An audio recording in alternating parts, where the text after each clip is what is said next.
एक बार छत्तीसगढ़ वृंदावन में सिद्धि माँ और जीवंती माँ रह रही थीं।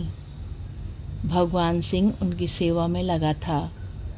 उस समय बाबा के वृंदावन आश्रम का निर्माण कार्य चल रहा था। बाबा इसी सिलसिले में कभी कभी अपने आश्रम में आ जाते थे। माइयों ने सोचा कि कहीं बाबा ना आ गए हों और वृक्ष में बैठकर आश्रम चल पड़ी।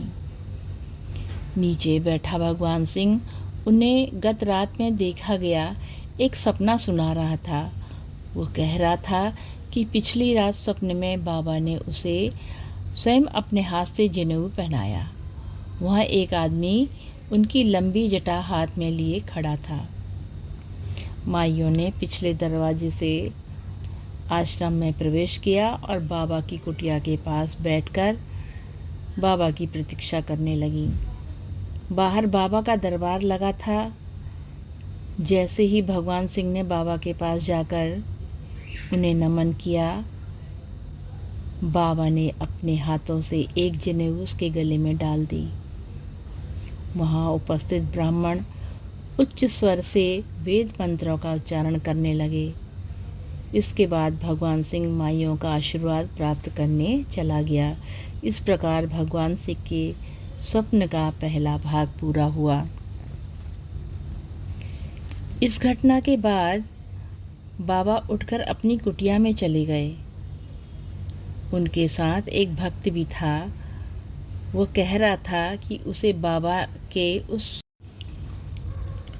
स्वरूप की याद है जब उनकी लंबी लंबी जटाएं थीं और वे नग्न रहा करते थे और केले की छाल की कौपीन पहने रहते थे।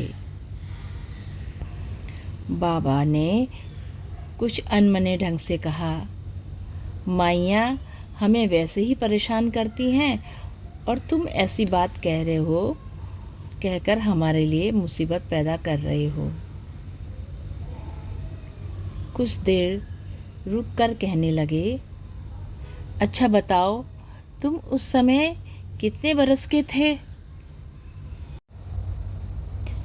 मैं 60 साल का था। अब कितने बरस के हो? अब 94 का हूँ। माइया गलियारे में बैठी सब वार्ताएं सुन रही थीं। इससे वे बाबा की वास्तविक आयु का कुछ अनुमान नहीं लगा सकी। ये था भगवान सिंह के स्वप्न का दूसरा भाग। जय हो नीम करोरी बाबा की सदा जय हो।